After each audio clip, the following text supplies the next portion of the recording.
प्रिय छात्रों, हिंदी क्लास में आपका स्वागत है। देखिए, हम लोगों को महादेवी वर्मा को पढ़ना है। अभी हम लोगों ने पढ़ा था सुमित्रानंदन पंत जी की कविता चींटी। अब आज हम लोग महादेवी वर्मा का जीवन परिचय देखेंगे। तो देखिए, महादेवी वर्मा जी जो है वह भी पंत जी के जैसे ही छायावादी जो कवि हैं, उसी छायावादी कवियों के अंतर्गत ये भी आती हैं, जो छायावाद के चार कवि चतुष्टय जिनको कहा जाता है, पंत, प्रसाद, निराला और महादेवी वर्मा। महादेवी वर्मा को आधुनिक मीरा के नाम से भी जानते हैं। तो चलिए, सबसे पहले हम इनका जीवन परिचय देखते हैं महादेवी जी का। आधुनिक मीरा के नाम से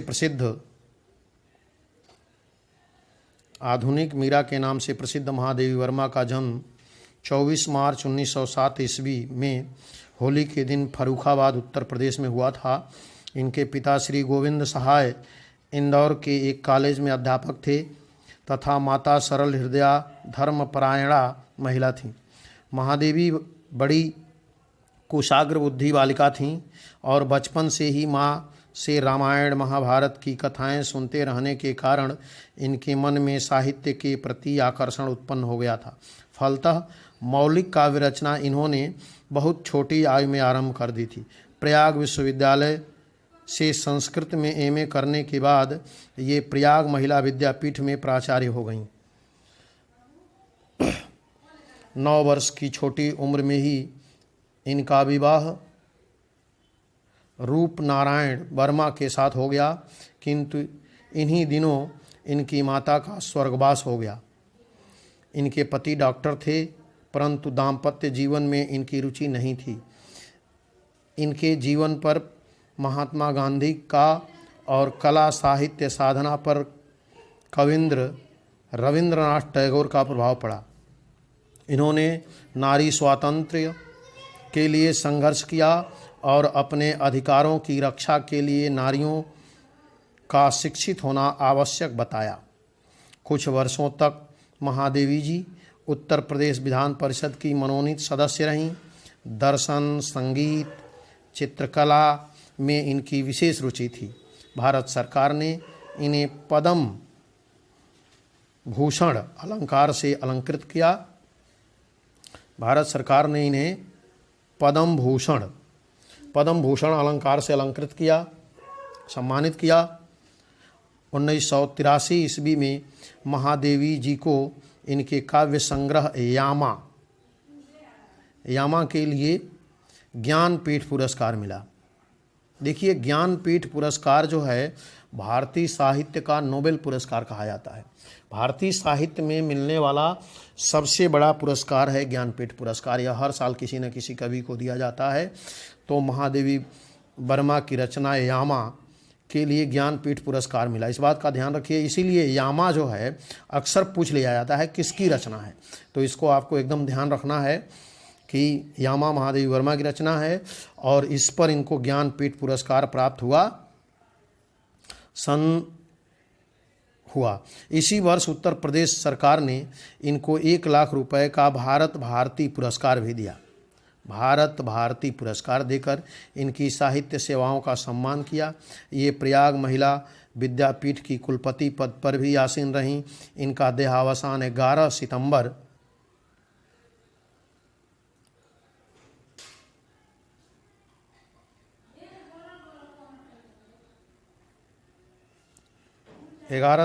1987 ईस्वी को हुआ।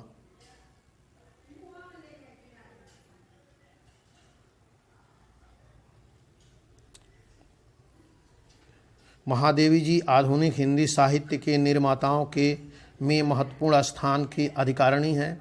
प्रसाद, पंत, निराला तथा महादेवी वर्मा छायावादी युग के इन 4 महान कवियों को बहुत बृहद चतुष्टय के नाम से जाना जाता है।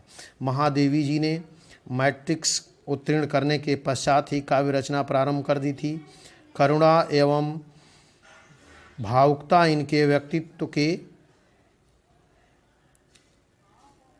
अभिन्न अंग, करुणा एवं भावुकता इनके व्यक्तित्व के अभिन्न अंग थे। जहाँ एक ओर इनके काव्य में इन भावनाओं की अभिव्यक्ति हुई, वहीं दूसरी ओर इनकी भावनाएं संपर्क में आने वाली पीड़ित एवं दुखी व्यक्तियों को भी प्रेम एवं सहानुभूति से प्रभावित करती रहीं। इनके द्वारा रचित काव्य रहस्यवाद, वेदना एवं सूक्ष्म अनुभूतियों को कोमल तथा मर्मस्पर्शी भाव मुखरित हुए हैं।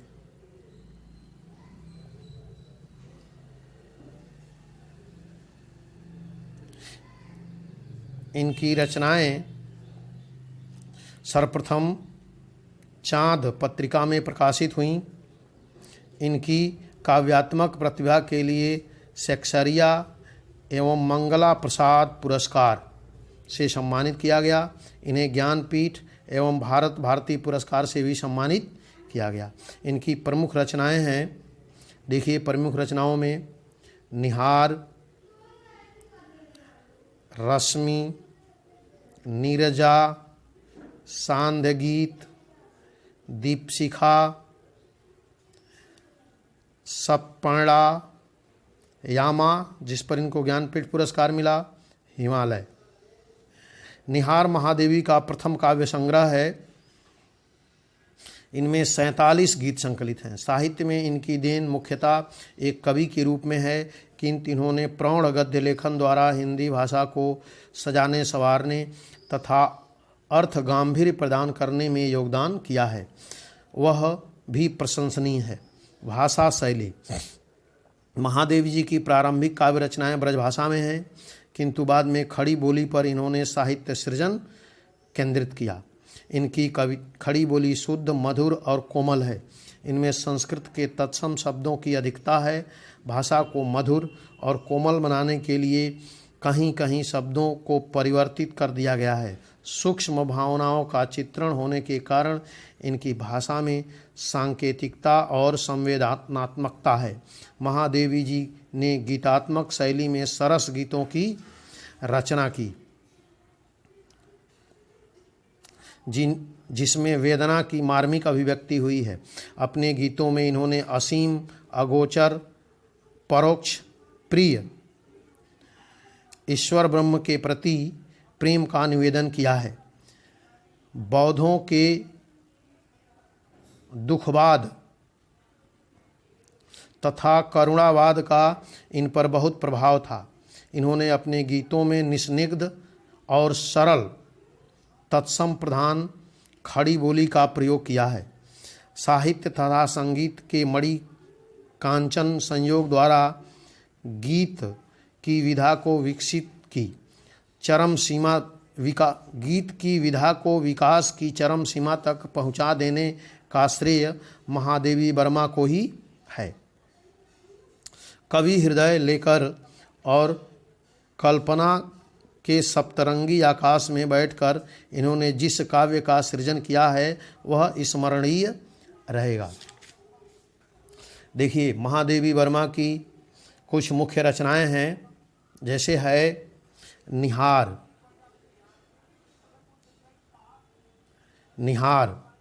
ये रचना है महादेवी वर्मा की निहार। इस काव्य संकलन में भावमय गीत संकलित हैं। इनमें वेदना का स्वर मुखर हुआ है।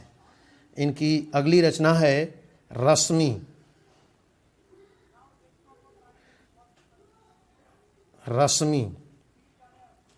रश्मि में महादेवी जी ने आत्मा परमात्मा के मधुर संबंधों पर आधारित गीत इस संग्रह में संकलित है।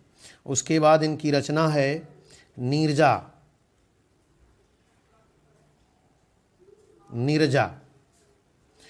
इनकी रचना है। इसमें प्रकृति चित्रण प्रधान गीत संकलित हैं। इन गीतों में सुख दुख की अनुभूति को वाणी मिली है। उसके बाद इनकी रचना है सांध्य गीत।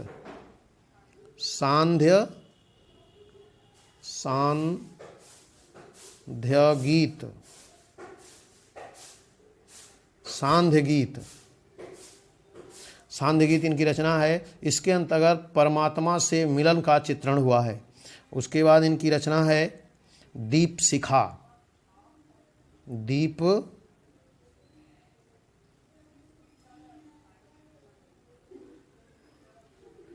दीप शिखा। इसमें रहस्य भाव प्रधान गीतों, रहस्य एवं भाव प्रधान गीतों को संग्रहित किया गया है। उसके बाद अन्य रचना, इन रचनाओं के अतिरिक्त इनकी कुछ और भी रचना है, जैसे अतीत के चलचित्र। अतीत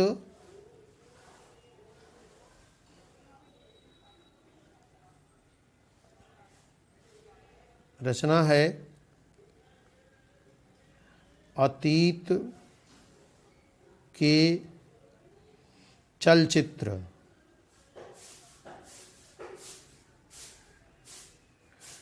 अतीत के चलचित्र। उसके बाद इनकी रचना है स्मृति की रेखाएं। स्मृति की रेखाएं। स्मृति की रेखाएं। उसके बाद इनकी रचना है एक, ये गद्य से संबंधित रचना है, श्रृंखला की कड़ियाँ।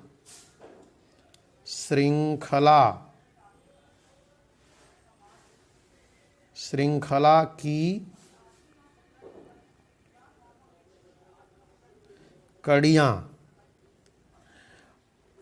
उसके बाद इनकी एक रचना है पथ के साथी। पथ के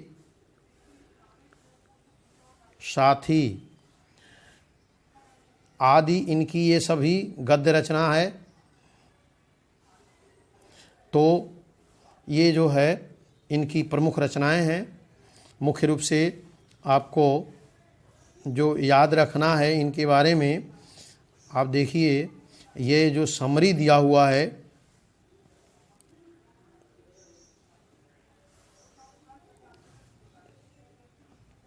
कि जन्म 24 मार्च 1907 ईस्वी, जन्म स्थान फर्रुखाबाद उत्तर प्रदेश, पिता श्री गोविंद सहाय वर्मा, माता श्रीमती हेमरानी, शिक्षा एमए संस्कृत, संपादन चाँद पत्रिका का संपादन इन्होंने किया। चाँद एक पत्रिका थी जिसका इन्होंने संपादन किया, इसमें इनकी कविताएं प्रकाशित होती थी। भाषा क्या थी? ब्रज भाषा। शुरू की रचनाएं इनकी ब्रज भाषा की थीं और बाद में इन्होंने खड़ी बोली में रचना शुरू की। आप जानते हैं कि खड़ी बोली में रचना के लिए आवाहन द्विवेदी युग में महावीर प्रसाद द्विवेदी ने किया था। महावीर प्रसाद द्विवेदी ने सभी कवियों को पत्र लिख करके और संबोधित करते हुए कहा कि अगर आप हिंदी का विकास करना चाहते हैं तो गद्य और पद्य की भाषा एक होनी चाहिए। और इनके आह्वान पर सारे उस काल के लगभग कवियों ने खड़ी बोली में गद्य काव्य रचना प्रस्तुत किया, क्योंकि गद्य तो खड़ी बोली में लिखा जाता था लेकिन अभी काव्य जो है वह ब्रज भाषा में ही लिखा जाता था। तो इनकी शुरू की रचना जो है वह ब्रज भाषा में है और बाद वाली रचनाएं जो है वह खड़ी बोली में है। उसके बाद इनकी शैली मुक्तक शैली, चित्रात्मक शैली, प्रगीत शैली, ध्वन्यात्मक शैली और संबोधन तथा प्रश्न शैली में भी इनकी रचनाएं हैं। प्रमुख रचनाओं में आप देखिए हिमालय, मेरा परिवार, यामा, अतीत के चलचित्र, स्मृति की रेखाएं, सप्पर्णा, निहार, रश्मि, नीरजा, सांध्य गीत, दीप शिखा, श्रृंखला की कड़ियाँ, अग्निरेखा, संघिनी, परिक्रमा, प्रथम आयाम, पथ के साथी, क्षणदा, संकल्पिता, चिंतन के क्षण। उत्तर प्रदेश विधान परिषद की सदस्य रहीं और मृत्यु 11 सितंबर 1987 ईस्वी को। तो मुख्य रूप से इनकी ये आपको याद रखना है। और जीवन परिचय पूछता है तो उसमें जो है संक्षिप्त में आपको जीवन परिचय लगभग 80 शब्दों में लिखना होता है। तो 80 शब्द का मतलब कि आप समझ लीजिए लगभग 8-10 लाइन के अंतर्गत ही आपको उसको लिखना है। तो इस तरह से इनका ये जीवन परिचय है। इसको आप जो है अपने कॉपी पे तैयार कर लीजिए और फिर हम लोग जो है इनकी कविताओं को पढ़ेंगे।